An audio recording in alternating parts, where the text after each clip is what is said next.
Biblio Studio presents The Genius Within Your Mind, How to Awaken Your Inner Potential.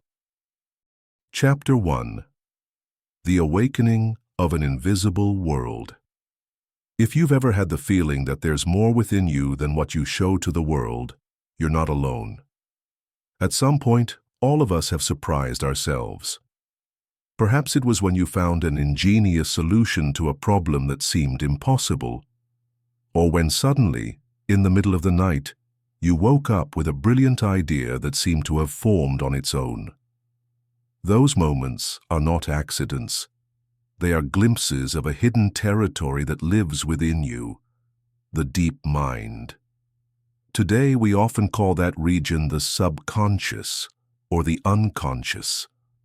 But beyond the label, the important thing is to understand that within it lies a reservoir of creativity, wisdom, and energy waiting to be used. The problem is that most people live their entire lives with that gold mine intact, never learning how to access it. Imagine inheriting a vast library, thousands of books, some ancient, others modern, all filled with valuable knowledge. But if you never turn on the light or dare to open the doors, that wealth will, in practice, be non-existent. The same happens with the mind. You possess an endless archive of memories, learnings, intuitions, and potential. But if you don't know how to unlock it, you walk in darkness through the corridors of your own life. Throughout history, thinkers from different cultures have intuited that human beings are not limited to what they see, hear, and touch in their daily lives. The Greeks spoke of the psyche, the Hindus of the Atman, and modern philosophers like Leibniz suggested that there are thoughts so subtle they don't reach consciousness, yet still influence what we do. It was only in recent centuries, however, that people began openly speaking about mental planes beyond the conscious. Some psychologists called them unconscious, others superconscious. Though theories differ, they all agree on one point. What we perceive as the self is merely the visible tip of an iceberg. Beneath, hidden in the depths, lies an entire continent of mental processes, forgotten emotions, and abilities we have yet to learn to use. Here we find the first great lesson of this book. Your mind is far more vast than you think, and within it resides a genius waiting to be awakened. Let me tell you a story. In 1801, a humble Swiss watchmaker named Johann Meyer spent weeks trying to repair an extremely delicate mechanism. He had tried everything he knew, yet the gear continued to jam. Desperate, he went to bed one night convinced that he had failed. At dawn, he woke with surprising clarity. In his dreams, he had seen precisely which piece he needed to file down and where to place a small hidden spring.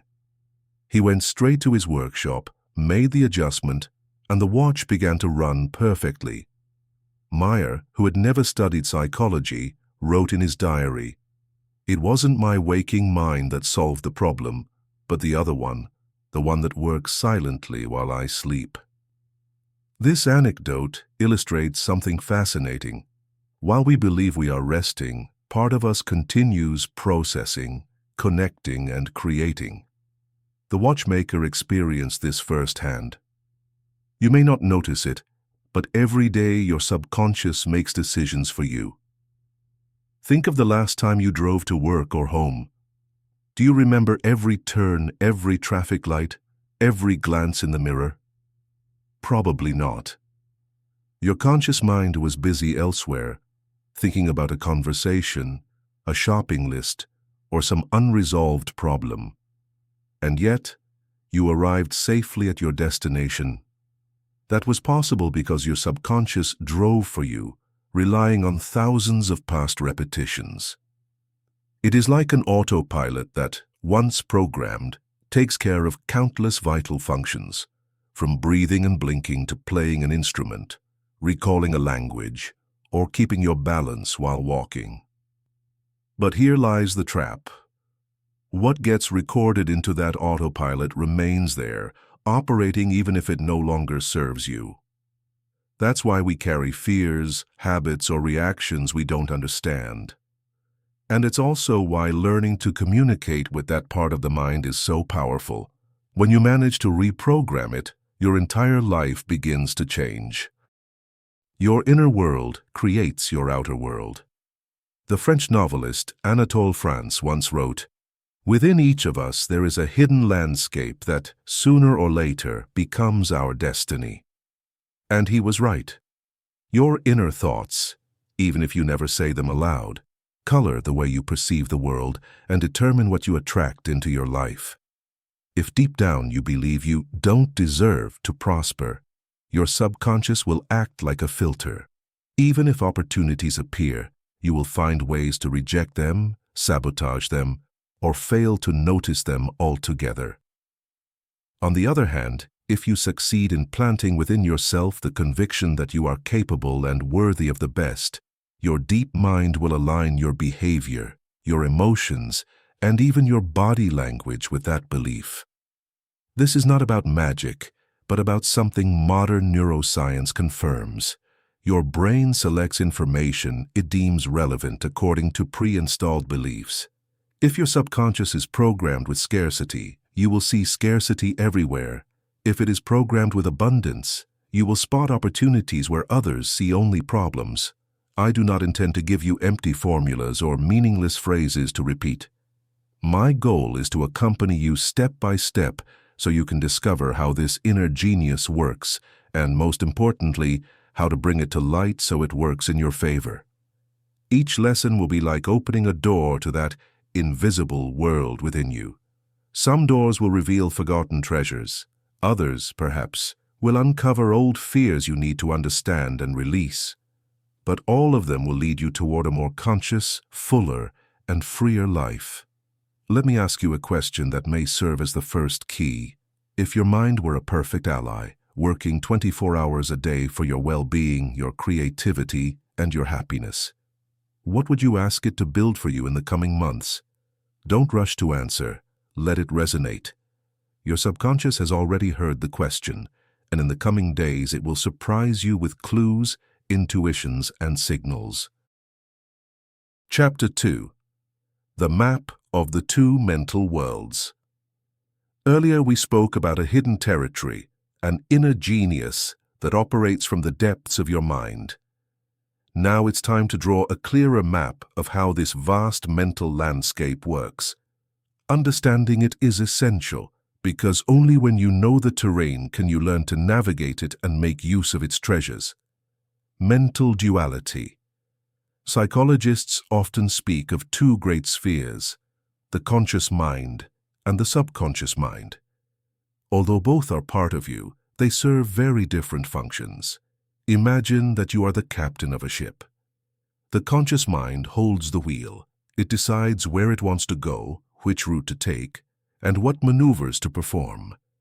The subconscious mind, on the other hand, is the entire crew and the engine. It carries out the orders, keeps the ship moving, and ensures you arrive at your destination. Here arises an interesting paradox. The captain gives the orders, but if the crew is confused or poorly trained, the ship may end up in any port. Your conscious mind is like a flashlight in the darkness. Its light is powerful but limited. It can focus on only a few things at a time. Reading these words, listening to a song, solving a math problem. It has the capacity to analyze, compare, plan, and choose. It is, in some way, the self you feel in your daily life. However, its energy is fragile. After a few hours of effort, it tires. Try memorizing a long list of numbers, and you'll see how quickly it fatigues. The conscious mind is brilliant, but it is not designed to carry everything. By contrast, the subconscious is an immense ocean. It does not tire, it does not sleep, and it does not judge. Its job is to store, repeat, and execute. Everything you repeat, hear with emotion, or experience with intensity is recorded in it.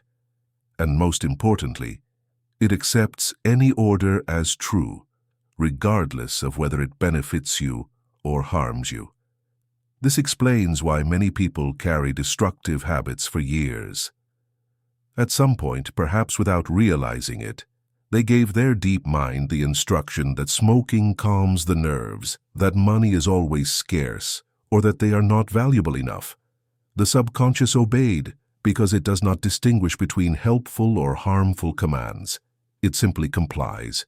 The good news is that you can also imprint new instructions in it. And when you do so correctly, the power of your subconscious becomes your greatest ally. In Japanese no theater, actors use masks that represent emotions: joy, sadness, fear, serenity. What's curious is that a single mask can express different feelings depending on how the actor tilts their head or how the light shines on it. Our mind works in a similar way. The conscious, like the actor, moves the mask. The subconscious, like the audience, interprets and reacts to those signals. If the actor tilts the mask slightly, the audience feels sadness. If they raise the chin, the audience perceives joy. The mask didn't change, but the interpretation did. What you communicate to your subconscious through thoughts, words, and emotions works the same way.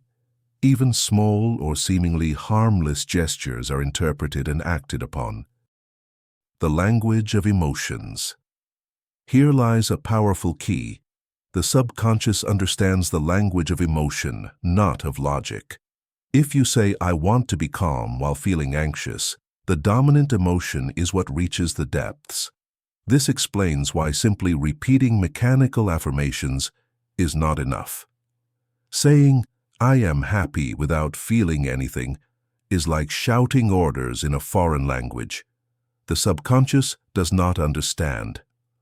On the other hand, if you manage to connect the phrase with a genuine emotion, even a small one, then the message is recorded.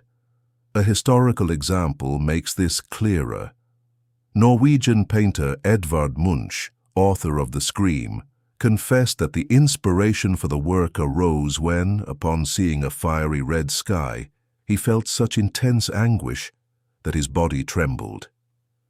It wasn't a rational idea that created the painting, but an emotion that penetrated deep into his mind. The subconscious took that impression and transformed it into immortal art. Another characteristic of the subconscious is that it is governed by repetition. Everything you practice over and over again is etched like a groove in the earth. At first it takes effort, but over time the path becomes automatic. That's how you learn to walk, to write, to ride a bike, or to drive a car. But this same ability to automate can become a trap. Think of someone who, every time they make a mistake, tells themselves, "I'm such an idiot." Repeated 1,000 times, that judgment becomes an inner truth. And even if others recognize their merits, their subconscious will keep reminding them otherwise. That is why it is so important to monitor what we say to ourselves and what we allow into our minds. Every word repeated with emotion is like a seed that will eventually bear fruit. The secret of coherence. One of the most effective ways to train the subconscious is through coherence between what you think, feel, and do. If you say, "I want to be healthy," but overeat and live in stress, your subconscious receives contradictory messages.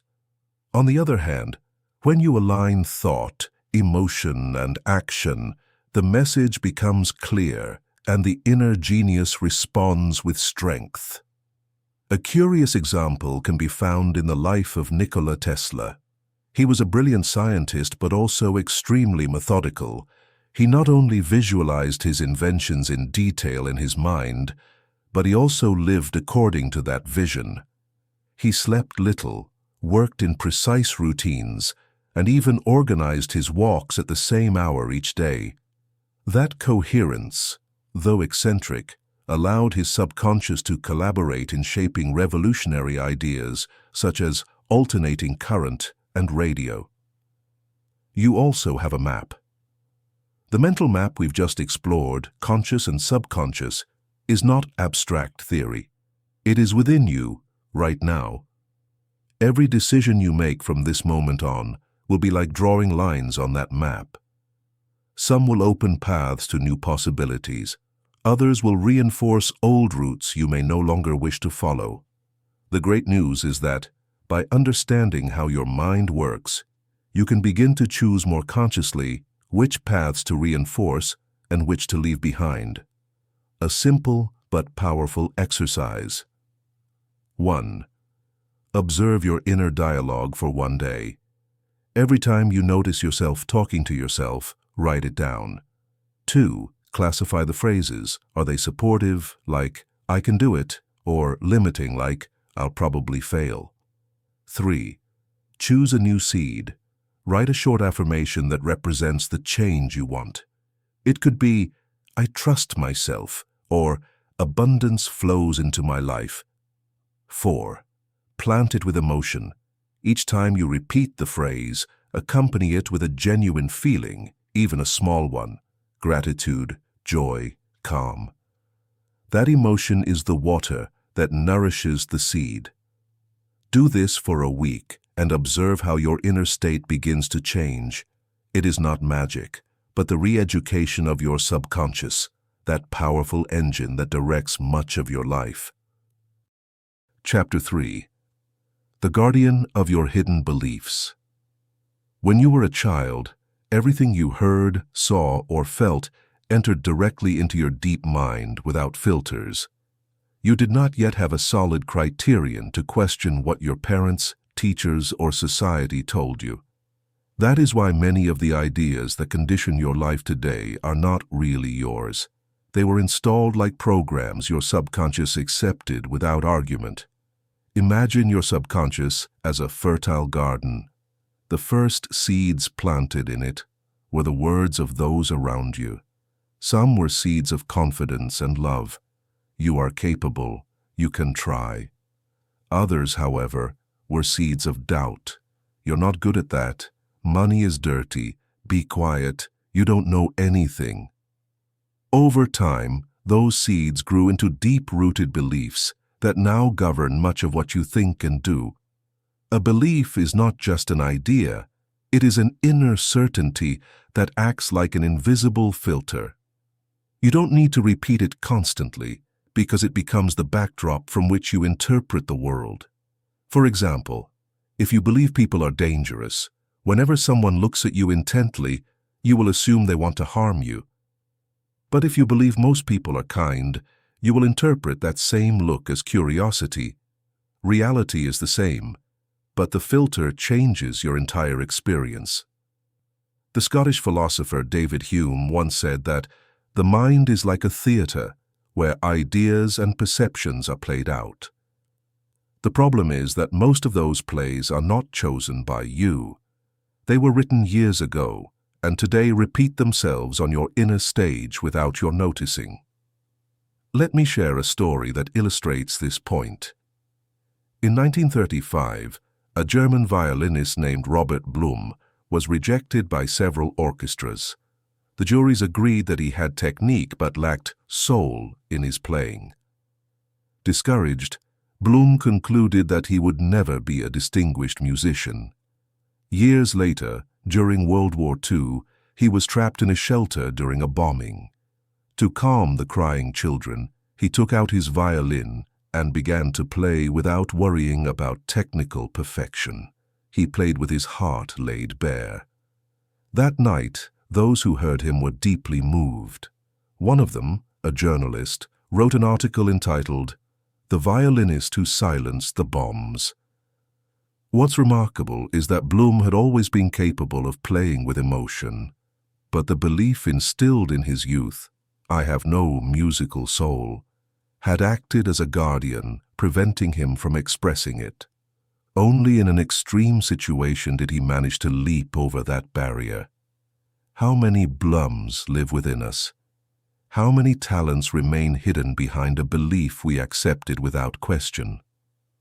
The guardian at the gate. Psychologists call this filter the critical factor. It is like a guardian at the gate of your subconscious. When you are a child, This guardian sleeps. That is why you accept everything. As you grow, it wakes up and begins to evaluate. I'll accept this. I'll reject that. The problem is that, although it tries to protect you, this guardian often relies on the old seeds planted in your childhood. Thus, it may reject new opportunities because they do not fit the script that was already written. For example, if as a child you repeatedly heard money corrupts, your adult guardian will distrust any business, even legitimate ones. Or if you learn that showing your emotions is weakness, it will be difficult for you to express affection even to those you love. The experiment of the caged deer. There was a curious experiment in a Hungarian zoo in the mid-20th century. A deer was placed in a large enclosure divided by an electric fence. For weeks, the animal tried to cross and received painful shocks. Eventually, it stopped trying. Years later, the fence was removed, but the deer continued to move only within half the space. It had accepted as truth that it could not go beyond, even though the barrier no longer existed. This is how many of our beliefs work. They limit our inner territory, even when the external reality no longer prevents us from moving forward. Not only what we are told shapes our beliefs, but also what we see and experience. The stories you hear from your family or culture act as invisible models. If you grew up hearing, "In our family, no one was ever an entrepreneur," it may be hard for you to imagine that you could be one. If you saw your parents argue every time they talked about money, you may associate wealth with conflict. What's fascinating is that these narratives are passed down from generation to generation like invisible inheritances, and you can be the first to question them, rewrite them, and open a new path. How to detect your hidden beliefs. The first step in transforming these programs is to make them visible. Here are 3 signals that can help you uncover them. 1. Your automatic reactions. Notice how you respond without thinking. If someone compliments you and you reply, "It's nothing," you likely have a belief of unworthiness. 2. Your recurring limits. Observe the areas where you always get stuck: money, relationships, health. Behind them there is often an unconscious belief acting as a ceiling. 3. Your repeated words. What you habitually say reflects what you believe. If you use phrases like, "There's never enough time," "I'm clumsy," or "Life is hard," you found clues to your inner script. A simple but powerful exercise. Write down on a sheet of paper a goal you have. For example, "I want to start my own business." Then note the first response your mind gives when you read it. It might be, "Yes, but I don't have money," "Yes, but I don't know enough," etc. Those objections are the voices of your limiting beliefs. Once you recognize them, you can begin to dialogue with them instead of letting them act in the shadows. Never forget that beliefs are not absolute truths. They are interpretations you accepted at a given moment, and if you accepted them, you can also question them. The philosopher Michel de Montaigne wrote, "The greatest prisoner is the one who believes his bars are made of iron, when in reality they are made of smoke." This phrase perfectly describes both the power and the fragility of beliefs. They can rule your life until you decide to face them and check whether they still make sense. A practice for today. Choose one belief that limits you and do the following exercise. 1. Write it down clearly. "I'm not good at public speaking." 2. Ask yourself, where does this idea come from? Who passed it on to me? 3. Find at least one experience, however small, that contradicts that belief. Perhaps one time you explained something to a friend and they listened attentively. 4. Repeat that new evidence with emotion. "When I speak from the heart, people listen to me." Do this every day for a week, and you will begin to weaken the power of the old guardian. Chapter 4. The art of dialoguing with your subconscious. So far, we've seen that your subconscious is a deep ocean holding beliefs, habits, and memories. We also learned that many of those programs were installed without your consent. The good news is that you are not condemned to live with them forever. There is a way to dialogue with your deep mind, to guide it and teach it to work in your favor. This chapter will be like learning a new language. The subconscious does not communicate with logical words or rational arguments. Its language is more symbolic, emotional, and imaginative. If you want it to obey you, you need to speak its language. Imagine your subconscious as a strong and willing child, but naive. That child can lift great weights, run long distances, and build enormous castles, but it doesn't understand complicated logic. If you say, "Don't think of a blue elephant," the very first thing it will do is imagine a blue elephant. This explains why phrases like, "I don't want to be nervous," don't work. What the subconscious registers is, "Be nervous." On the other hand, if you say, "I feel calm and confident," it has a clear instruction it can follow. Imagination is the gateway to the subconscious. Every time you vividly visualize something, your deep mind experiences it as real. That's why a horror movie can make your heart race, even though you know it's fiction. The subconscious doesn't distinguish between what you imagine intensely and what you live in the external world. A historical example illustrates this power. During World War II, British pilot James Stockdale spent years as a prisoner. To keep his sanity, he played 18 holes of golf in his mind every day. He imagined every swing, every breeze, every movement of the grass. When he was finally freed, he played for real and, astonishingly, his game had improved. He had trained his subconscious with such precision that his body responded as if he had practiced physically. But imagination alone is not enough. You need to feel. Emotion is the ink with which orders are written in the subconscious. A cold, mechanical visualization has little effect. By contrast, a scene infused with enthusiasm, gratitude, or joy is deeply engraved. Think of a song that moves you. No matter how many years pass, when you hear it again, your body reacts as if reliving that experience. That is how emotion works. It connects the conscious mind with the deep one. Methods for dialoguing with your subconscious. There are several practical techniques to communicate with your inner genius. Here are some of the most effective. 1. Conscious repetition. Repeating a simple phrase with emotion, especially before sleeping or upon waking, is one of the oldest and most effective methods. These are the times when the critical guardian is most relaxed, allowing the message to sink in more easily. 2. Creative visualization. Close your eyes and imagine in detail the situation you want to live. Your new job, a healthy body, a harmonious relationship. Add sounds, colors, scents, and above all, emotions. The subconscious will take that scene as a blueprint to materialize. 3. Automatic writing.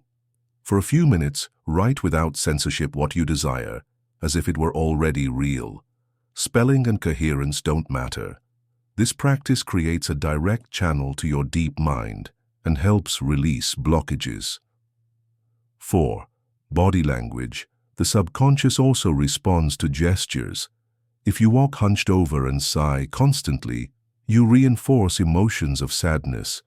If you smile and keep an open posture, your mind interprets that you are well and adjusts your inner chemistry accordingly. Russian painter Wasily Kandinsky once shared a curious experience. One night, upon returning to his studio, he saw a painting hung upside down and was fascinated by the force of its shapes and colors. He didn't recognize it as his own work until minutes later. That mistake led him to develop abstract art. What does this anecdote teach us? That sometimes the subconscious speaks to us through accidents, dreams, or unexpected intuitions. If we pay attention, we can discover valuable messages our logical mind had overlooked. Another powerful way to dialogue with your subconscious is silence. In an era of endless notifications, noise, and chatter, the simple act of sitting quietly for a few minutes becomes revolutionary. When you quiet the conscious mind, the deep waters begin to reflect their content. New ideas, creative solutions, and even forgotten memories can surface in those moments of pause. A Chinese proverb summarizes it well. Muddy water clears when you stop stirring it. Your mind works the same way. One of the most common mistakes is fighting against the subconscious. If you treat it like an enemy to be forced, it will resist. Remember, it does not judge or reason, it only obeys. That is why it's more effective to give it new instructions kindly and repeatedly than to try to rip out old beliefs by force. Think about how you train a dog. You get nowhere by yelling contradictory orders. Instead, with patience, repetition, and positive reinforcement, you learn to guide it. The subconscious responds in the same way. Practical exercise, the nightly conversation. Before sleeping while in bed, dedicate 5 minutes to this exercise. 1. Close your eyes and breathe deeply. 2. Imagine a scene that represents your goal fulfilled. For example, signing a contract, enjoying good health, or traveling to a dream destination. 3. Feel gratitude as if it were already real. Whisper a simple phrase that sums it up. Thank you for this fulfilled opportunity. Repeat each night. After a few weeks, you will notice that your attitude, decisions, and even your dreams begin to align with that vision. Do not expect fireworks. Often the subconscious responds in the form of coincidences, intuitions, or small impulses. Perhaps someone will speak to you about the exact subject you need. You'll stumble upon a key book, or feel the urge to call a certain person. If you act on those signals, you will be cooperating with your inner genius. The psychologist William James expressed it clearly. The subconscious mind prepares our solutions long before our consciousness becomes aware of them. Dialoguing with the subconscious is not an innocent game. Just as you can program it for success, you can also reinforce your fears if you focus too much on them. Someone who constantly repeats, "I have such bad luck," is training their deep mind to find misfortune. That is why every word, image, or emotion you cultivate must be chosen carefully. You are feeding the genius that lives in your mind, and that genius fulfills any wish, even those that do not serve you. Chapter 5. The Transformative Power of Mental Habits. In the previous chapters, we spoke about beliefs, how they are formed, and how to dialogue with your subconscious. Now it's time to go deeper into a subject that determines much of your destiny: habits. A habit is not just a repeated action, like brushing your teeth or checking your phone before bed. It is a mental program that, once installed, works almost effortlessly. And the interesting part is that habits are not limited to what you do. There are also habits of thought and emotion that shape the way you experience life. The power of repetition. Imagine a snow-covered mountain. The first skier who goes down leaves a light trail. The second, finding the same groove, deepens it. After dozens of descents, a channel is created so marked that new skiers can hardly avoid following it. That is how habits work in your mind. Each repeated thought creates a groove in your subconscious. At first it's weak and easy to change, but over time it becomes an automatic path. This explains why it is so difficult to give up a negative custom. It's not about lack of willpower, it's that the groove is already very deep. But it also means that any positive habit, if repeated consistently, can become a powerful channel that guides you effortlessly in the direction you desire. Polish violinist Henryk Schering was famous not only for his virtuosity, but for his iron discipline. It is said that even during his most exhausting tours, he practiced scales every morning for at least an hour. Many colleagues were astonished. How could someone who had already mastered his instrument continue repeating the basics? The answer is simple. Schering understood that his excellence did not come from occasional inspiration, but from deeply ingrained habits. His subconscious, trained with thousands of repetitions, could perform flawlessly even under pressure. Schering's example shows that mental habits work the same way. What you practice every day, thinking with gratitude, responding with calm, visualizing with optimism, becomes your automatic reflex toward life. Invisible habits. Most of your mental habits occur without you noticing. Perhaps you wake up and the first thing you think is, "I'm so tired." Or when you look in the mirror, you repeat, "I don't like myself." These phrases, though seemingly harmless, are like drops of water that, over time, erode even the hardest rock. British writer Samuel Johnson once said, "The chains of habit are too weak to be felt until they are too strong to be broken." Many times we don't realize the power of our mental routines until they already condition every detail of our lives. The science of 21 days and beyond. You may have heard that it takes 21 days to form a habit. This idea became popular thanks to plastic surgeon Maxwell Maltz, who observed that his patients took about 3 weeks to get used to their new appearance. However, more recent studies indicate that creating a solid habit can take anywhere from 30 to 90 days, depending on the person and the complexity of the action. The lesson is clear. Habits are formed through consistent repetition, not isolated willpower. The subconscious learns through daily practice, just like a muscle that strengthens with training. We don't just think automatically, we also feel automatically. Some people have the habit of worry. Their mind always looks for something to stress about, even in peaceful situations. Others develop the habit of gratitude. They find reasons to rejoice even in small details. What's revealing is that both states become learned reflexes. The body releases chemicals associated with stress or joy, depending on the dominant emotional habit. Over time, even the body becomes accustomed to feeling a certain way. A good example is Canadian physician Hans Selye, a pioneer in the study of stress. After decades of research, he concluded something surprising. It's not external stressors that destroy us, but our habitual response to them. In other words, stress depends less on what happens outside than on how we have trained our internal reaction. A common mistake is trying to eliminate a negative habit abruptly.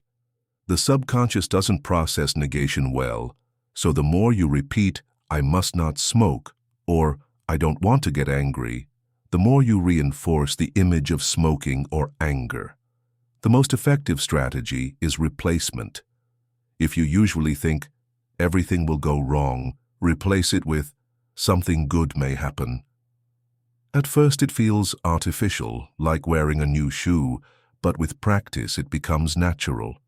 A curious story illustrates this. French writer Victor Hugo, to avoid procrastination, had the habit of writing naked in his study and asking his servants to hide his clothes. That way, he couldn't leave the house and was forced to concentrate on his work. Instead of fighting against his habit of distraction, he created another that compelled him to fulfill his purpose. The power of micro-habits. You don't need drastic changes. Often it is the small habits that transform life. Reading for 10 minutes a day, giving thanks for 3 things before bed, taking a deep breath upon waking. These are minimal gestures that, added up, reprogram your mind. Psychologist B.J. Fogg, creator of the Tiny Habits method, demonstrated that it's easier to maintain small, consistent actions than to commit to huge goals. The subconscious responds better to gradual steps than to excessive demands. Practical exercise. your morning ritual. I invite you to design a small habit to start your day on the right foot. 1. Choose a simple action. It could be drinking a glass of water, stretching, or smiling in the mirror. 2. Associate it with an emotion. While doing it, think of something you're grateful for or a goal that excites you. 3. Repeat it every morning. No matter how busy you are, stick to your ritual. Over time, this micro-habit will become a signal telling your subconscious, "Today, I choose to begin with positive energy." Each positive habit creates a domino effect. If you cultivate the habit of gratitude, it will be easier to sustain the habit of optimism. If you develop the habit of discipline, you will reinforce the habit of self-confidence. This creates an upward spiral where each small victory strengthens the next. The Greek philosopher Aristotle summed it up masterfully. We are what we repeatedly do. Excellence, then, is not an act, but a habit. Chapter 6. Imagination as the laboratory of your destiny. If you stop to think, almost everything around you began as an image in someone's mind. The chair you sit on, the phone you use, the building you live in. None of these appeared by accident. First, someone imagined it, then designed it, and finally built it. Your imagination is much more than a pastime. It is a secret laboratory where possible futures are rehearsed. There you can experiment without risk, test new combinations, and create models of what will later become your reality. The power of an inner image.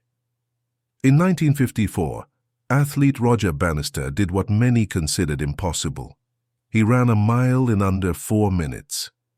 Until then, the sports community insisted it was a biological limit. Bannister, however, spent hours imagining himself crossing the finish line with a stopwatch reading 3 minutes and 59 seconds. He visualized every stride, every heartbeat, every breath. When he finally achieved it, thousands of athletes around the world also began to break the barrier. What changed? The limitation wasn't physical, it was mental. Bannister's imagination opened the door for others to see it was possible. This example reveals something essential. Your subconscious needs clear images to move toward a goal. If you don't provide them, it clings to old learned scenes. Imagination versus fantasy. It's important to clarify a key difference. Fantasy is letting yourself drift with images that have no connection to your daily actions. Creative imagination, on the other hand, is using those images as blueprints for building your life. An architect sketching a building is not fantasizing. He is preparing a reality. In the same way, when you visualize your goal in detail, accompanied by emotion and purpose, you are sending your subconscious a plan it will seek to materialize. There is a little-known story about American pilot Louis Zamperini, who spent years as a prisoner during World War II. To avoid surrendering to hunger and despair, he spent hours vividly imagining the meals he would prepare upon returning, the smell of freshly baked bread, the taste of sauces, the warmth of the kitchen. When he was finally freed, not only had he survived in good physical condition, but he also became an excellent amateur cook. His imagination sustained him, nourished him, and gave him a purpose that kept him alive. The brain has a fascinating feature.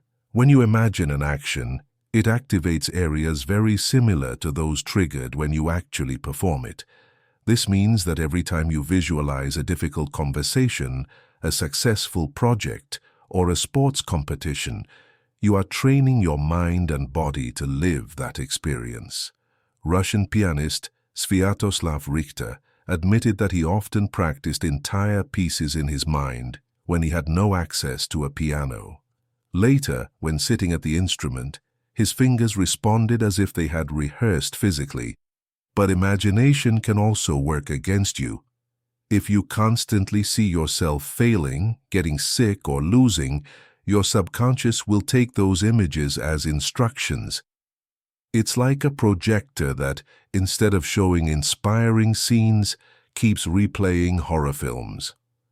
Psychologist Albert Ellis noted that many of his patients suffered more from what they imagined than from what actually happened to them.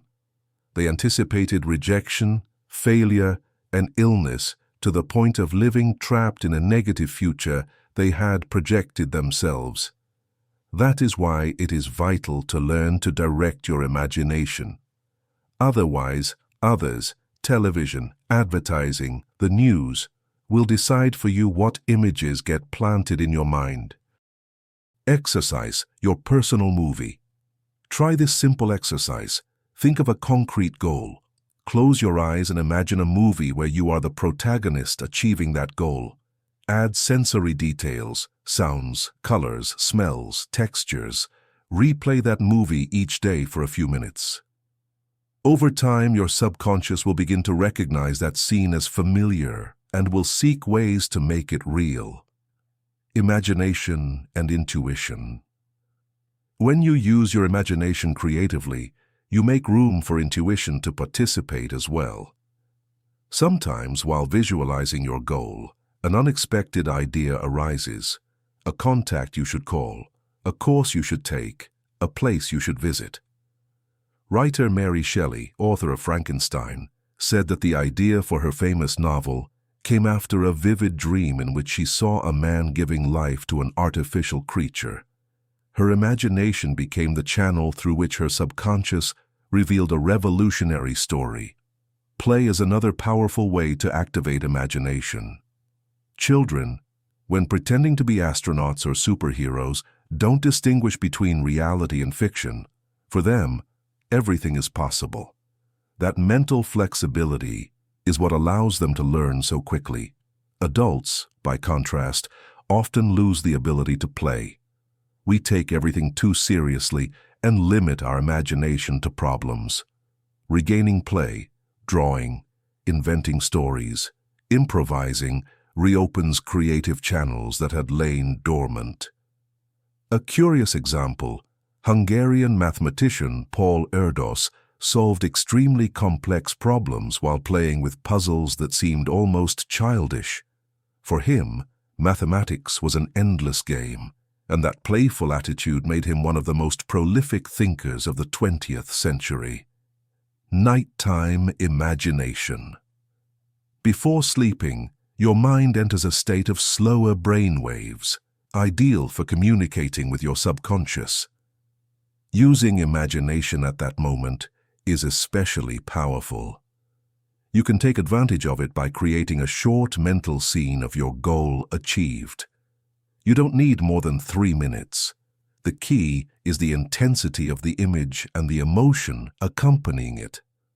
Over time, this nightly practice becomes a seed that grows while you sleep. Imagine responsibly. Your subconscious does not distinguish whether you want something superficial or profound.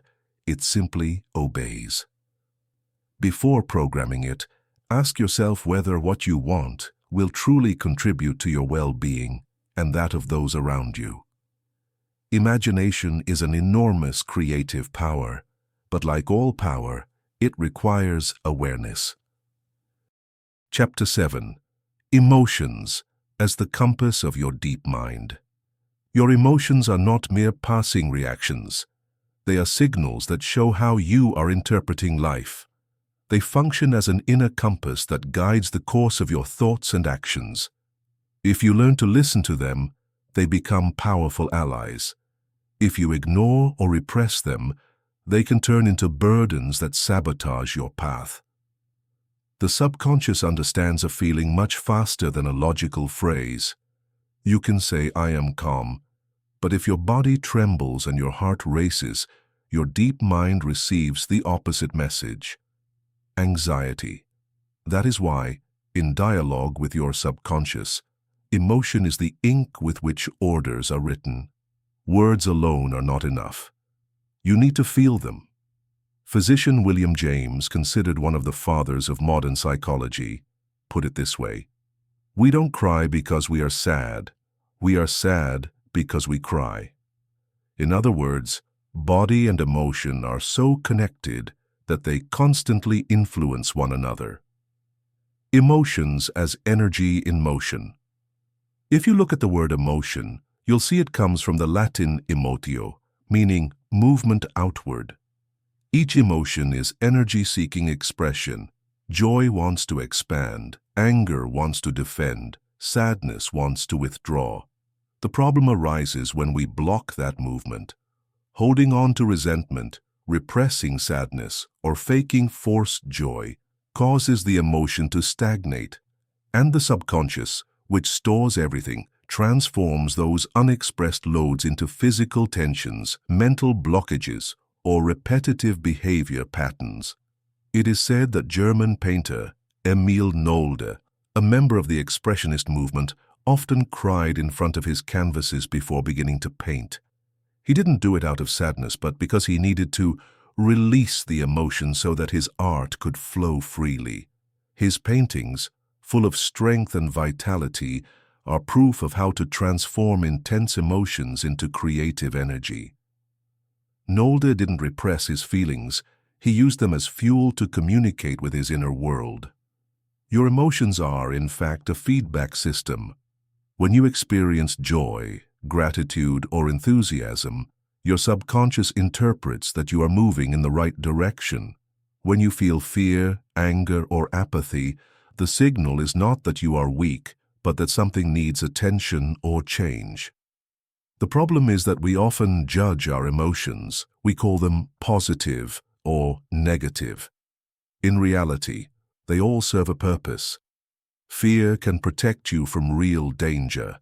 Anger can motivate you to set boundaries. Sadness can help you release what no longer serves you. The secret is not to get trapped in them. They are signals, not destinations. In the 1980s, American biochemist William Frey analyzed the tears of different people. He discovered something surprising. Tears caused by strong emotions contain toxins and stress hormones, while tears caused by cutting onions did not. This suggests that crying is not a sign of weakness, but a natural cleansing mechanism of the body. Repressing tears, on the other hand, forces those substances to remain in the organism. Another clear sign that expressing emotion is healthy for both mind and body. How to listen to your emotions. To use emotions as a compass, you need 3 basic steps. 1. Recognize. Give them a name. Don't just say, "I feel bad." Specify. Is it anger, fear, frustration, fatigue? 2. Accept. Avoid judging yourself for feeling them. You are not bad for being angry, nor weak for being sad. 3. Respond. Ask yourself what they want to communicate. Perhaps you need to rest, talk to someone, set a boundary, or change direction. This process turns emotion into an ally instead of an enemy. The experiences you remember most are not necessarily the most frequent, but the most emotionally charged. We all vividly recall where we were during an important historical or personal moment. This happens because emotion acts like glue. It fixes the experience in the subconscious in a lasting way. Neurologist Antonio Damasio confirmed this in his research. Human decisions are not based on logic alone, but on the emotions accompanying each memory. Your subconscious associates events with the sensations that came with them, and that conditions your future choices. Exercise the emotional compass. Try this experiment for 1 week. 1. Each time you feel an intense emotion, pause for a moment. 2. Write it down in a notebook along with the situation that triggered it. 3. Ask yourself, what is this emotion signaling? What action can I take from it? You'll begin to detect patterns, what truly nourishes you and what situations drain your energy. That information is pure gold for reprogramming your life, transforming emotion into action.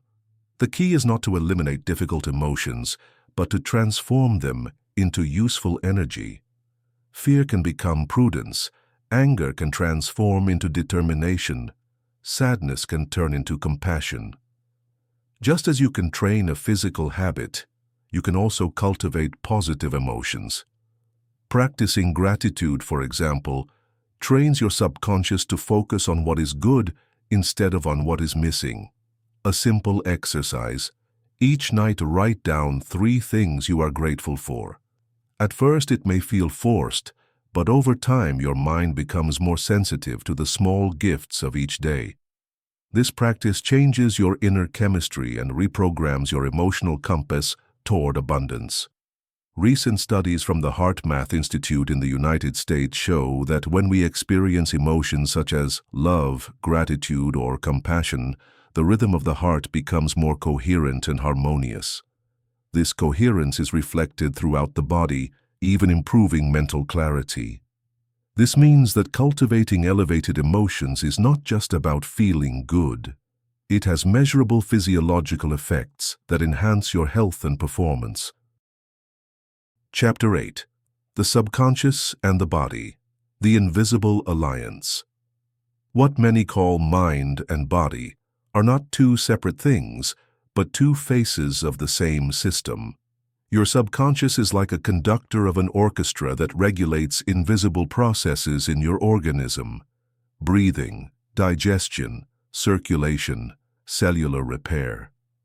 At the same time, the state of your body influences how you think and feel. Think of the last time you were under a lot of stress. Maybe your stomach hurt, your neck stiffened, or headaches appeared. Those symptoms were not accidents. They were the body's language reflecting a mental state. French neurologist Jean-Martin Charcot, at the end of the 19th century, observed that many patients presented physical symptoms without a clear organic cause. He discovered that those discomforts were related to repressed emotions. Today we call it somatization, when the mind expresses in the body what it cannot say in words. A curious case involved chess master Wilhelm Steinitz, the first official world champion. It was said that during the most intense tournaments he suffered sudden fevers and palpitations. Doctors could not find a physical explanation. His body reacted as if he were in a real battle. His subconscious did not distinguish between a war on the chessboard and one in life. Mental tension activated his physiology in the same way. This case illustrates how the body faithfully responds to the images and emotions transmitted by the mind.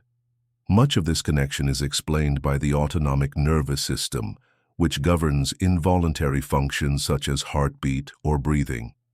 This system has 2 main branches. Sympathetic prepares the body for action, accelerates pulse, releases adrenaline, raises blood pressure. Parasympathetic induces calm and repair, slows pulse, improves digestion, strengthens the immune system. Your subconscious constantly regulates this balance. If your mind is dominated by thoughts of fear or stress, the sympathetic system is chronically activated, wearing the body down. If you cultivate emotions of calm and trust, the parasympathetic system predominates, and your body regenerates. In the 20th century, physicians like Franz Alexander developed what came to be known as psychosomatic medicine, demonstrating that illnesses such as ulcers, hypertension, or dermatitis could have a mental origin. Today, science recognizes that at least 70% of medical consultations are stress-related. This does not mean everything is imaginary, but rather that your deep mind directly influences real biological processes. What you think and feel does not remain in the air. It translates into hormones, neurotransmitters, and chemical reactions in your body. A study conducted at Ohio University in the 1990s showed that students under academic stress took longer to heal minor wounds compared to calmer periods. The subconscious, overloaded by tension, diverted resources from the immune system toward alert mode, hindering the body's repair. This finding reinforces an essential idea. Your physical health largely depends on how you manage your inner states. The power of breathing. Breathing is one of the most direct bridges between mind and body. Normally it happens automatically, regulated by the subconscious, but you can also consciously intervene in it, thus influencing your inner state. When you breathe slowly and deeply, you activate the parasympathetic system, sending your subconscious the message that everything is under control.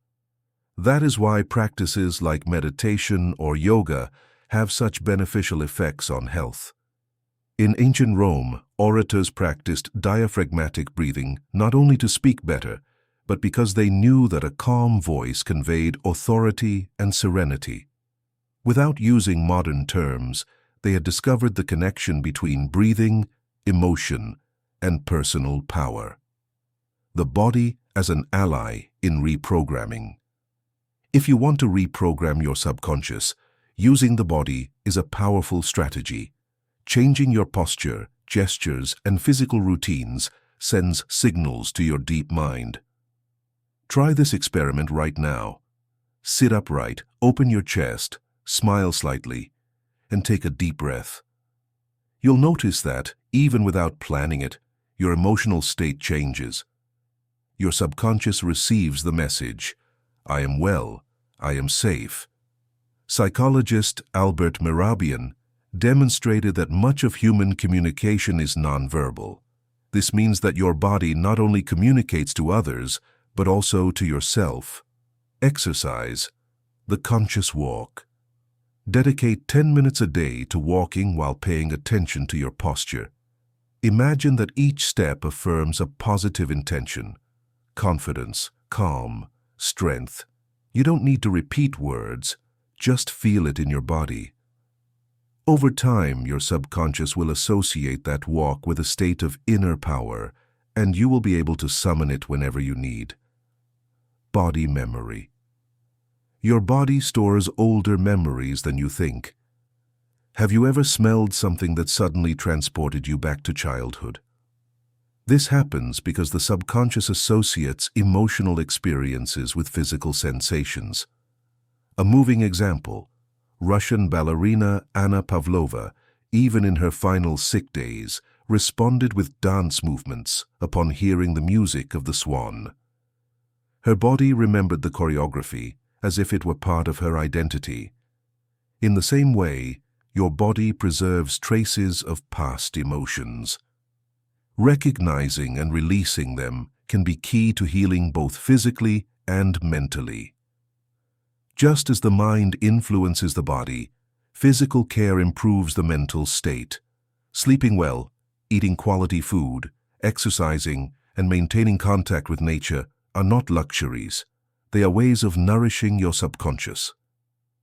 Roman philosopher Seneca understood this centuries ago. It is part of healing the desire to be healed. Caring for your body with respect is a way of sending your deep mind the message that you deserve well-being. Chapter 9. The Power of Suggestion and Autosuggestion. Let us now talk about suggestion, that is, the influence an idea exerts over the mind. And when it is you who decides what to consciously plant, we call it autosuggestion. Used wisely, this tool can transform your life. Misused, it can chain you to fears and limitations. Even if you don't notice, suggestion is present in almost everything you do. Think of the time you saw a food commercial and, without being hungry, ended up craving it. Or the moment someone told you, "You look unwell," and soon after, you actually began to feel sick. Your subconscious is highly suggestible because it does not filter through logic. It accepts as real whatever is delivered with emotion or repetition. A curious experiment was carried out in 1906 by French physician Émile Coué, considered a pioneer of autosuggestion. He gave patients simple medicines and told them firmly, This remedy will do you a lot of good. Most improved, even if the drug was harmless. It wasn't the substance, but the suggestion that activated the healing power of the mind. We are not only sensitive to individual suggestions, but also to collective ones. A striking example occurred in Strasbourg in 1518, when hundreds of people began to dance uncontrollably for weeks. This phenomenon, known as the dancing plague, had no clear medical explanation. Many historians believe it was an extreme case of collective suggestion, fueled by fear and social hysteria. This episode reveals just how far the mind can be carried away by shared ideas. If a large enough group of people believe something intensely, that belief becomes almost tangible. If suggestion is inevitable, wisdom lies in learning to direct it in your favor. This is where autosuggestion comes in, the conscious practice of implanting positive ideas in your subconscious. Emile Coué taught his patients to repeat a simple phrase: "Every day, in every way, I am getting better and better." By repeating it with conviction, many achieved surprising changes in their health and attitude. Coué discovered that autosuggestion works best when phrased positively, in the present, and with emotion. The paradox of negation. An important detail: the subconscious does not handle negation well. If you say, "I don't want to get sick," what it registers is, "I want to get sick." That's why autosuggestion phrases must focus on what you do want, not what you want to avoid. A practical example: instead of saying, "I don't want to be nervous during my exam," say, "I feel calm and confident during my exam." Historical examples of autosuggestion. Thomas Edison, the prolific inventor, used to repeat affirmations of confidence and visualize the success of his experiments even after hundreds of failures. His perseverance rested on a foundation of positive mental programming. Muhammad Ali, the legendary boxer, constantly declared, "I am the greatest." Many considered it arrogance, but in reality, it was a form of autosuggestion that reinforced his confidence and programmed him for victory. Florence Chadwick, American swimmer, attempted to cross the English Channel in 1952. Halfway through, fog disoriented her, and she gave up, even though she was only a few meters from the finish. 2 years later, faced with the same situation, she trained by repeating images of success in her mind, and she achieved the feat. How to practice autosuggestion. There are different ways to plant ideas in your subconscious. Daily repetition. Choose a short, positive phrase. Example: "I trust my abilities." Repeat it softly upon waking and before sleeping. Visualization. Accompany the phrase with imagery. If you say, "I have health and energy," visualize your body moving with vitality. Physical anchoring. Link your autosuggestion to a gesture, such as placing your hand on your heart or gently clenching your fist. The subconscious will recall the phrase whenever you repeat the gesture. Conscious writing. Write the autosuggestion 10 times a day. Writing reinforces the message through another sensory channel. Many people abandon autosuggestion because they don't see immediate results. But just like planting a seed, change takes time. You don't pull up a plant to see if it's growing. You simply trust that nature is doing its work. The same applies to your subconscious. Practical exercise. Your personal mantra. 1. Think of an area of your life you want to transform. 2. Formulate a positive, present tense phrase. For example, "I enjoy healthy, loving relationships." 3. Write it on a card and carry it with you. 4. Repeat the phrase every morning and night, calmly and with emotion. In a few weeks, you will notice subtle changes, greater confidence, new opportunities, coincidences. These are not accidents. It is your subconscious aligning with the new programming. Suggestion and the body. Remember that suggestion influences not only your thoughts, but also your biology. The so-called placebo effect is proof of this. Thousands of studies show that a patient can improve with an inert substance if they believe it is medicine. Their subconscious activates real healing mechanisms.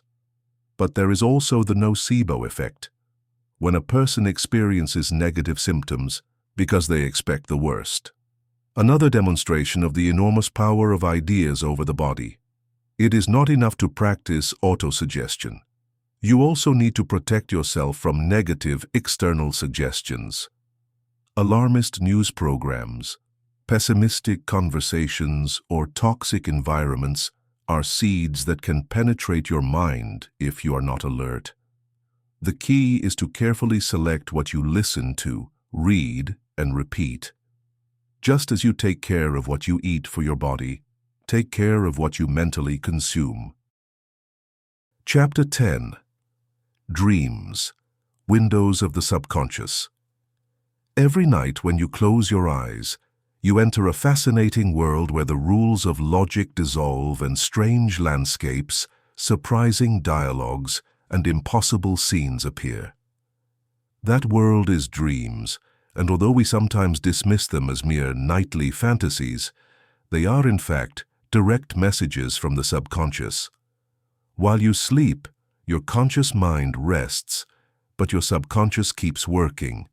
It processes the day's experiences, organizes memories, and sometimes rehearses solutions to problems you couldn't resolve while awake. The German scientist Friedrich Kekulé once dreamed of a snake biting its own tail. That symbol inspired him to discover the structure of the benzene ring, one of the most important findings in modern chemistry. His subconscious handed him in a dream the answer that logic couldn't reach. This shows that dreams are not absurd whims. They are the nighttime laboratory of your inner genius. The subconscious rarely communicates with clear sentences. It prefers symbols, metaphors, and images. Dreaming of a river, for example, may reflect the flow of your emotions. Dreaming that you fly may symbolize your desire for freedom. There is no universal dream dictionary. The meaning depends on your personal story. For a fisherman, dreaming of the sea may evoke work. For someone who nearly drowned, it may signify fear. That's why, rather than seeking rigid interpretations, it's wiser to learn to listen to what your subconscious wants to tell you through those symbols. The Italian violinist and composer Giuseppe Tartini recounted that one night he dreamed of the devil playing a violin with prodigious skill. When he awoke, he tried to reproduce the melody and composed his famous Devil's Trill Sonata. This story shows how dreams can be a source of artistic and creative inspiration. The subconscious, free from the limitations of wakefulness, connects ideas in surprising combinations. Beyond creativity, dreams also serve an emotional function. Recent neuroscience research suggests that during REM sleep, when we dream most intensely, the brain processes emotionally charged experiences, helping to integrate them and reduce their impact. In other words, dreaming is a natural form of therapy. When we ignore or repress emotions, the subconscious represents them in dreams so that we can release them. Nightmares, though uncomfortable, play an important role. They are your deep mind's way of signaling that something needs immediate attention. They don't always foretell external dangers. Often they reflect inner conflicts, fears, or tensions you are avoiding in waking life. For example, repeatedly dreaming of being trapped may indicate that you feel a lack of freedom in some area of your life. Listening to that signal and making changes can transform the nightmare into a driver of growth. There is also a fascinating phenomenon, lucid dreaming, when you are aware that you are dreaming and can even influence the dream's content. many ancient cultures practiced it as a path to self-knowledge and spiritual training. The Tibetans developed dream yoga, a discipline that uses lucid dreaming as a path toward inner clarity. In the West, researchers such as Stephen LaBerge scientifically demonstrated that it is possible to learn to induce these states with practice and training. Imagine the potential: conversing with your subconscious within a dream, rehearsing skills, confronting fears, and experiencing absolute creative freedom. Exercise: the Dream Journal. If you want to make the most of this nightly window, I recommend a simple habit: keeping a dream journal. 1. Place a notebook next to your bed. 2. Upon waking, write down what you remember, even if it's only fragments or sensations. 3. Also note the predominant emotion of the dream. Over time, you'll begin to detect patterns, recurring symbols, unresolved emotions, messages your subconscious repeats. That self-knowledge is worth more than any dream dictionary. Unexpected inspiration. Not only artists or scientists have received inspiration through dreams. The periodic table, the Google search engine, and even popular melodies originated in nocturnal visions. A curious example: Paul McCartney said that the melody of Yesterday, one of the Beatles' most famous songs, came to him in such a vivid dream that upon waking he thought he had heard it before. He spent weeks asking if anyone knew it, until he was convinced it was original. Your subconscious can also give you valuable clues in dreams. The key is learning to recognize and apply them. Preparing the mind before sleep. A powerful technique consists of giving your subconscious a task before sleeping. You can pose a clear question: what step should I take tomorrow in my project? Or, how can I resolve this conflict harmoniously? Then relax and let your deep mind work through the night. Often the answer appears in dreams or as an intuition upon waking. Caution with what you consume before sleeping. Remember that everything you see, read, or think before sleeping filters into your subconscious. If you go to bed after watching alarming news, you'll likely have restless dreams. If, on the other hand, you fall asleep with a positive image or an inspiring phrase, your nightly laboratory will work with more constructive material. The bridge between worlds. Ultimately, dreams are bridges between your conscious and subconscious. They allow you to peek into the depths of your mind, release emotions, receive inspiration, and rehearse possible futures. Do not underestimate that mysterious space. Every night while you sleep, your inner genius remains active, showing you through symbols and metaphors the paths your conscious mind has yet to see. Chapter 11. Intuition, the silent voice of the inner genius. You've surely experienced it. You're about to make a decision and, without knowing why, you feel a hunch. Or you think of someone you haven't seen in years, and suddenly that person calls you. These flashes are not coincidences. They are signals of intuition, the way your subconscious speaks to you when your conscious mind cannot see all the information. Your rational mind is powerful but also limited. It can only analyze a small amount of data at once. The subconscious, on the other hand, registers and processes millions of details that escape your awareness: gestures, tones of voice, past experiences, hidden patterns. Intuition is the synthesis of all that information your conscious mind cannot articulate in words. It's as if your inner genius was saying, "Trust me, I've already done the calculations for you." A fascinating study was conducted by Gary Klein, an expert in decision psychology. He analyzed cases of emergency nurses who detected serious problems before monitors showed them. One nurse requested that a patient be moved because something didn't seem right. Minutes later, the patient suffered cardiac arrest. It wasn't magic. but intuition. Her subconscious had picked up on microsignals, the color of the skin, the rhythm of breathing, that her conscious mind hadn't processed in time. Intuition has also been the spark of great discoveries. The Indian mathematician Srinivasa Ramanujan claimed that many of his formulas appeared complete in dreams or moments of calm. Scientists took years to prove what he intuited in seconds. The writer Agatha Christie confessed that many of her plots came to her suddenly, without detailed planning, as if someone were dictating them. Her subconscious, trained by years of observation, whispered creative solutions that she later turned into novels.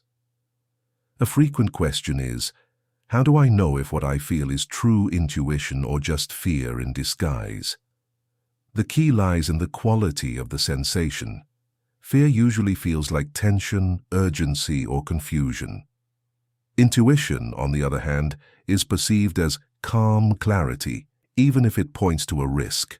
For example, if you get into a vehicle and feel a knot in your stomach accompanied by a sense of calm telling you, "Don't go," it is likely intuition.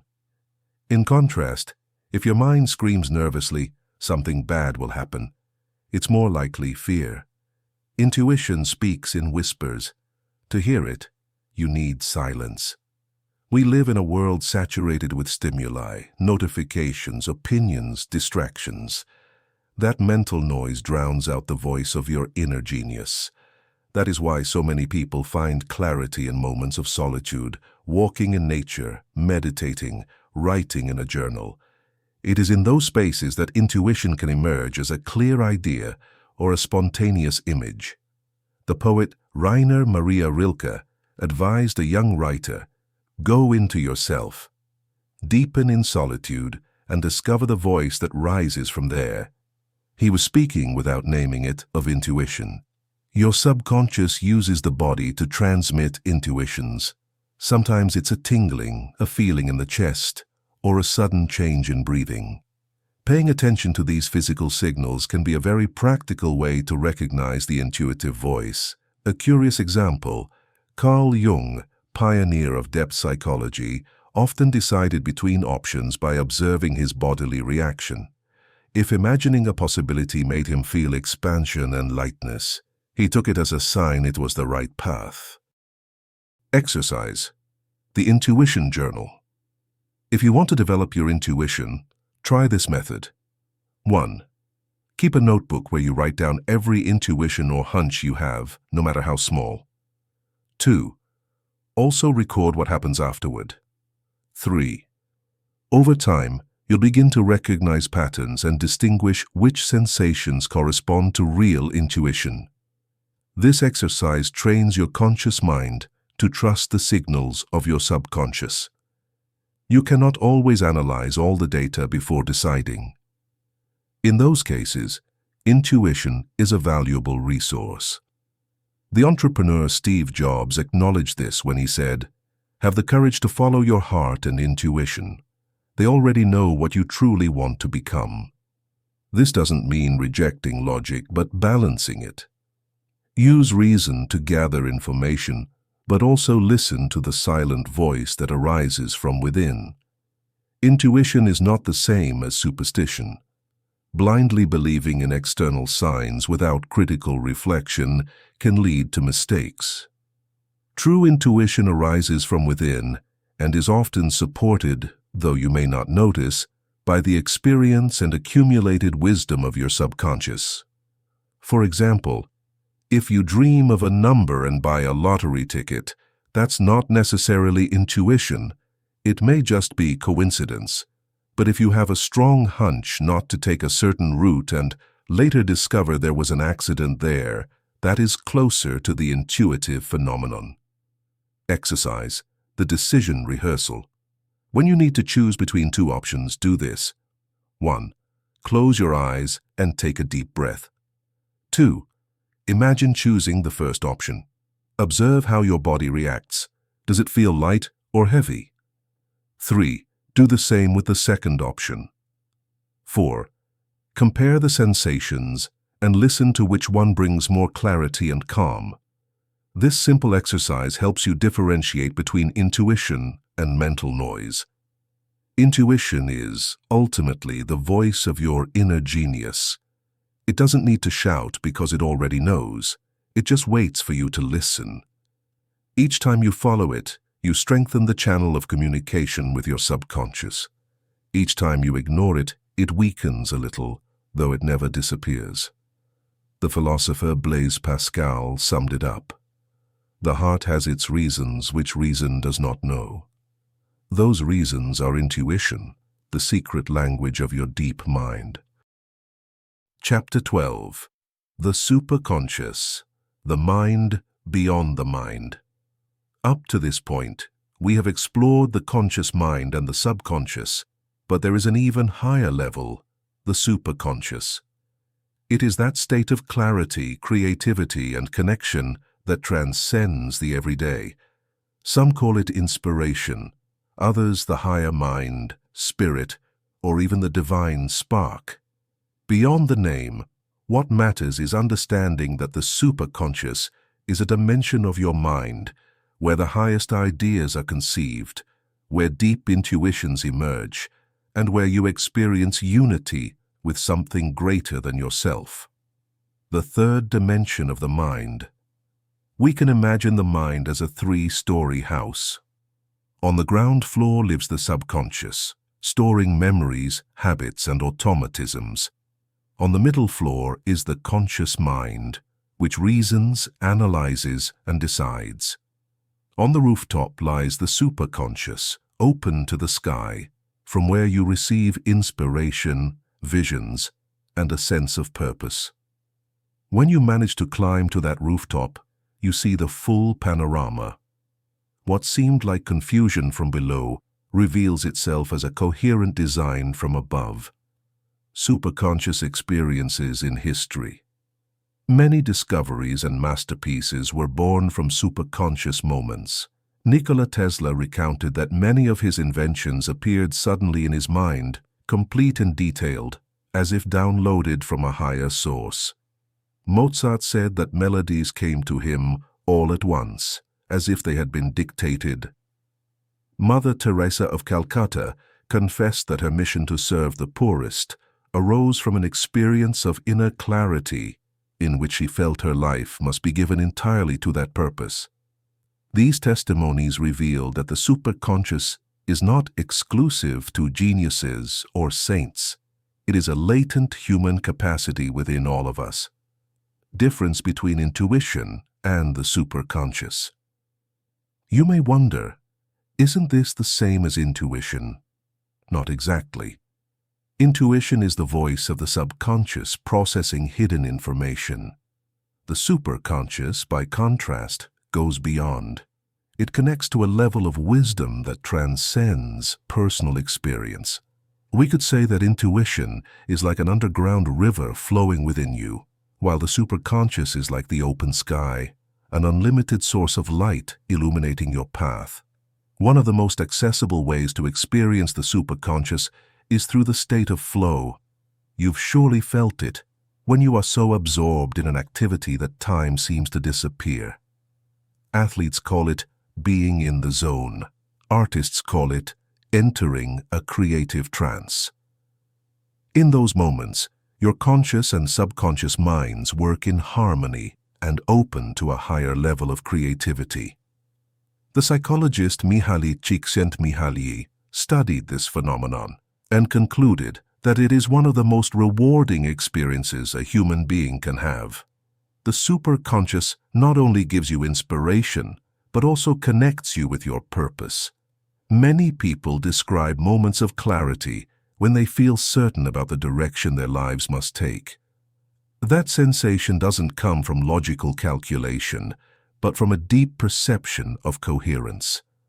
A lesser-known example is that of scientist Barbara McClintock, Nobel Prize in Medicine. In an interview, she said that her discoveries about maize genetics arose not so much from experiments, but from a kind of silent dialogue with the plants.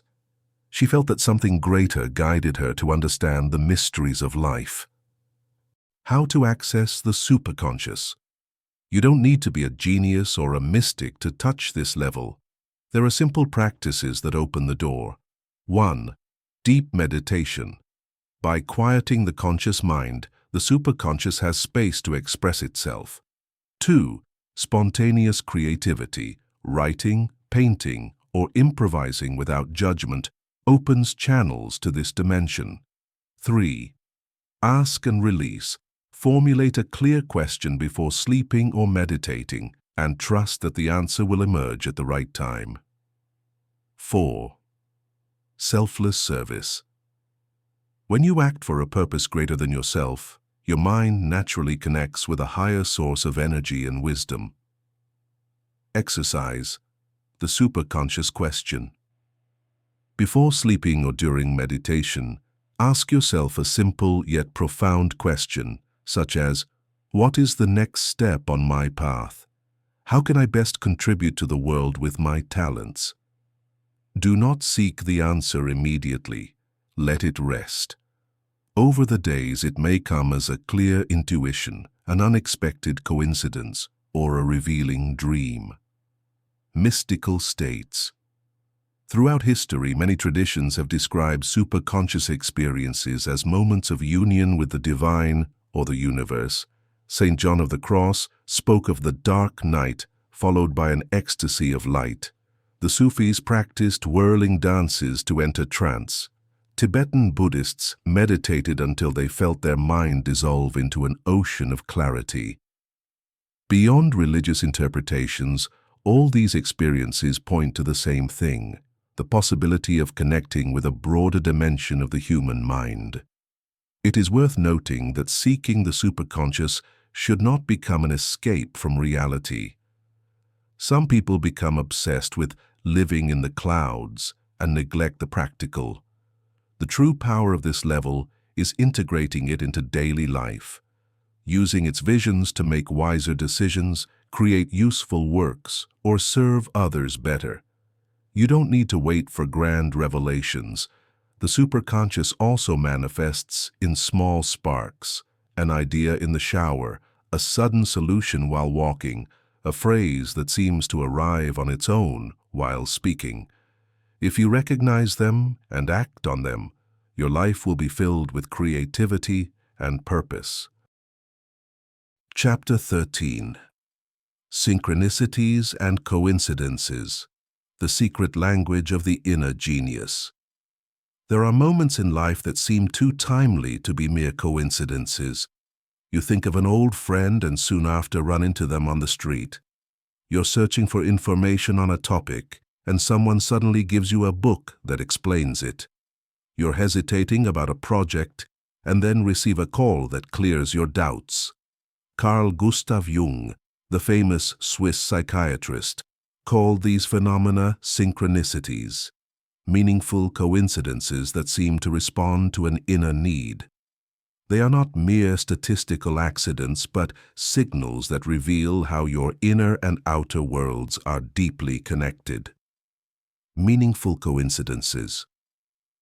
Imagine your life as a novel written on two levels: one visible, the events that happen outside, and one invisible, the thoughts and emotions you carry inside. Synchronicities occur when both levels cross, as if the universe were highlighting a keyword so you'll pay attention. A famous example occurred with Jung and a skeptical patient. While she was telling him about a dream with a golden scarab, a very similar insect suddenly knocked against the office window. Jung showed her the real beetle, and the astonished patient opened up emotionally to analysis. For Jung, this was not chance. It was a synchronicity that unlocked an inner process. How do these coincidences occur?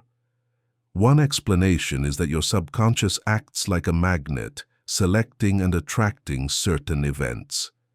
Out of the thousands of stimuli that occur each day, your deep mind highlights those that align with your beliefs, desires, or inner questions.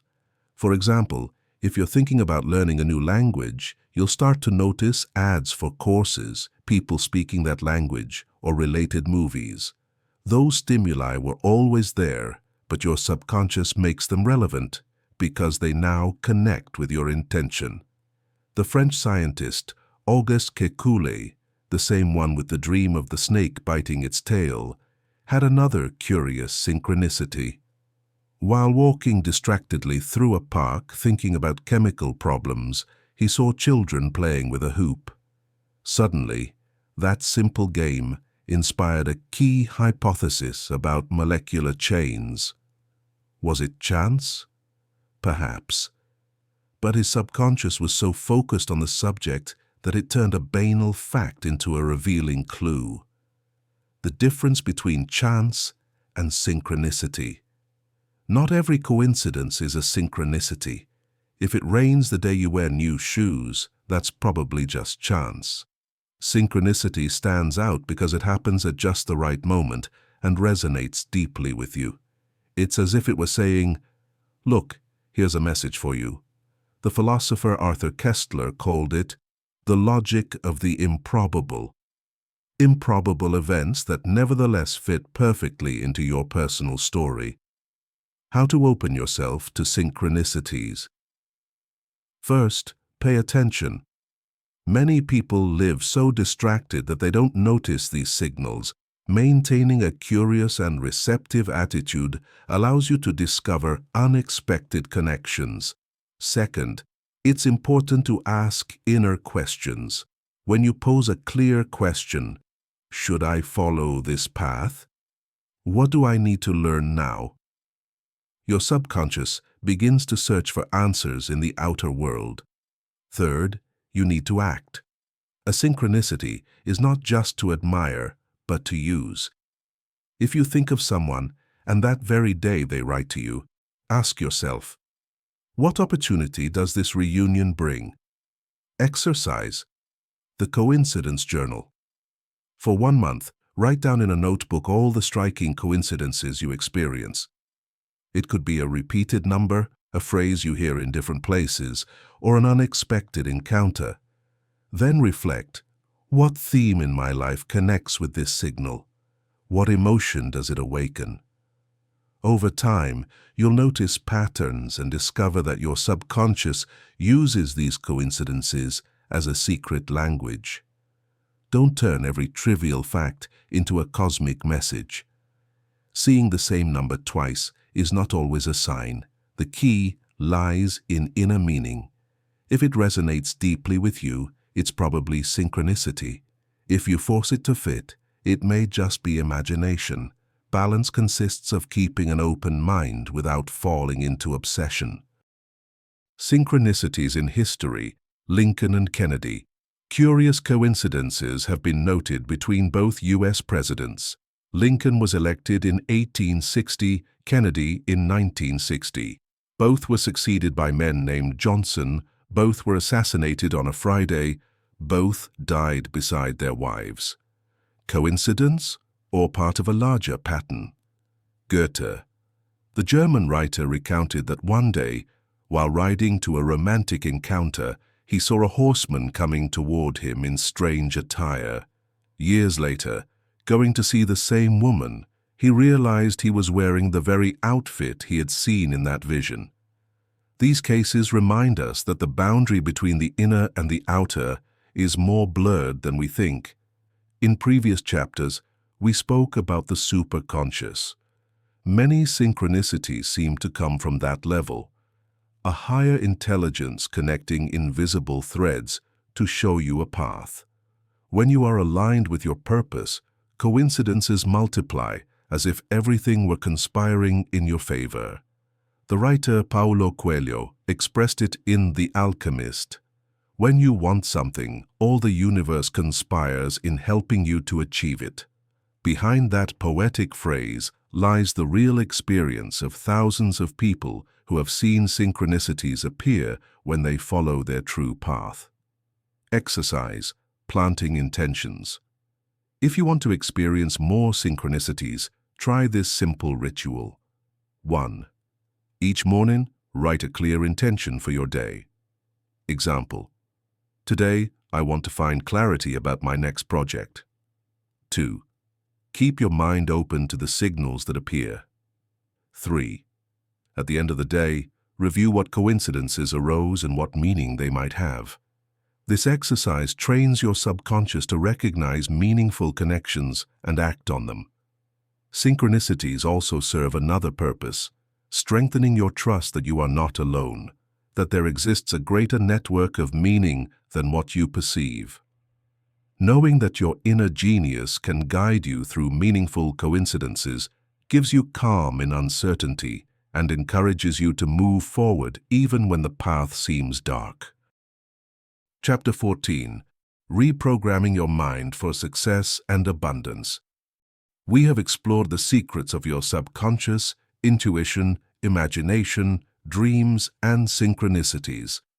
Now we arrive at a crucial point: how to reprogram your mind to live with success and abundance. Success doesn't mean the same for everyone. For some, it's thriving in their career. For others, it's enjoying fulfilling relationships. And for others, it's finding inner peace. Abundance is not limited to the material either.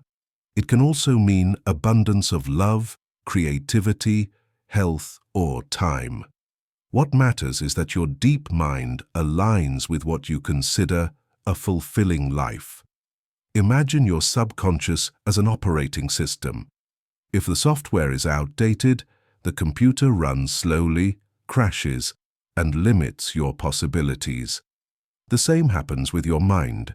If you remain programmed with beliefs of scarcity, fear, or failure, it will be difficult to achieve success, even if you work hard.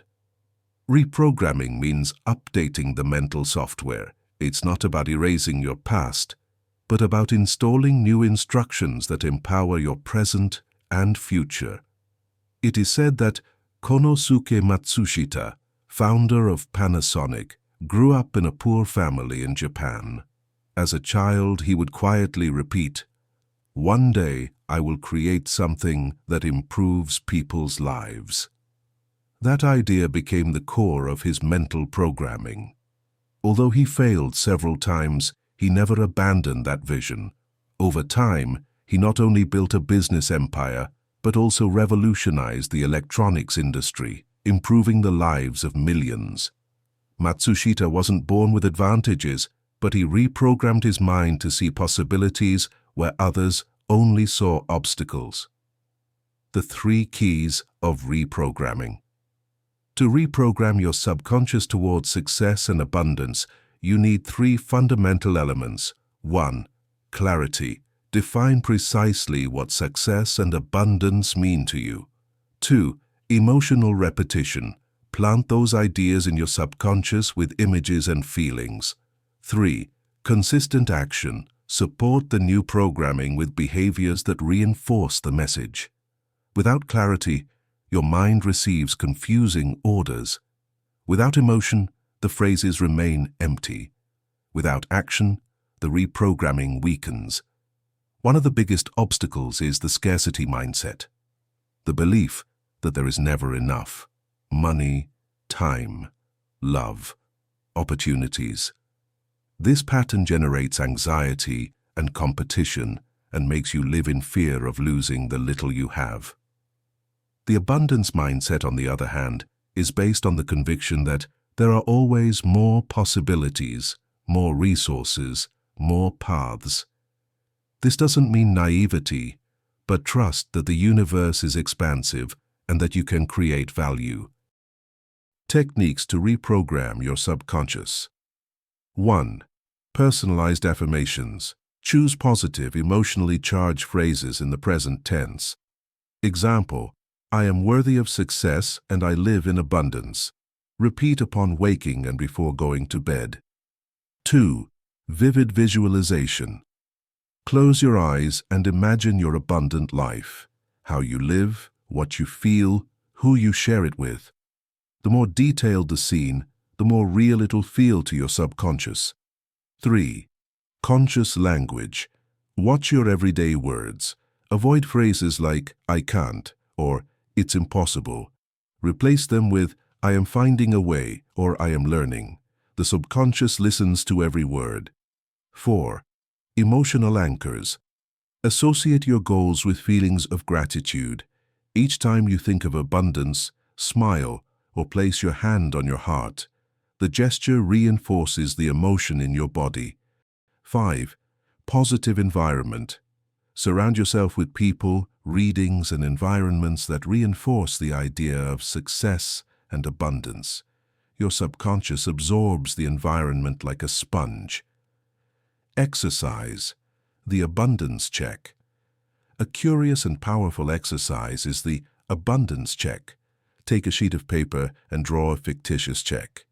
Write your name as the recipient and an amount that represents prosperity for you. On the memo line, write, "For the abundant life I deserve." Keep the check in a special place and look at it with gratitude each day. It's not magic, but training your subconscious to accept the possibility of prosperity. Reprogramming your mind doesn't mean you'll never have doubts or fears. There will be hard days. What matters is not confusing a stumble with a definitive failure. Another obstacle is impatience. Your subconscious needs time and consistency. Just as a seed doesn't sprout overnight, your new beliefs need repetition and daily care. A fundamental aspect is understanding that authentic success is not only personal gain, but contribution. When your abundance has a positive impact on others, the cycle multiplies. Environmental activist Wangari Maathai, Nobel Peace Prize laureate, began a movement by planting trees in Kenya. What started as a small action grew into a transformation of entire communities. For her, success was serving the planet and its people, and abundance was the multiplied impact of that vision. Chapter 15. Living with the Inner Genius Awakened. Many people believe that awakening the inner genius is like flipping a switch, a magical instant that changes everything. In reality, it's more like cultivating a garden. Each day you choose which seeds to plant, thoughts, emotions, actions, and which weeds to pull out, fears, limiting beliefs, destructive habits. Your inner genius is not a gift reserved for a few. It is already within you, waiting for you to make room for it. Awakening is not a destination, it is a way of living.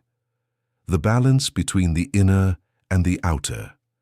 Living with the inner genius awakened means integrating the three dimensions of your mind: conscious, to make practical decisions; subconscious, to maintain positive habits and harness the power of imagination; superconscious, to connect with your purpose and higher inspiration.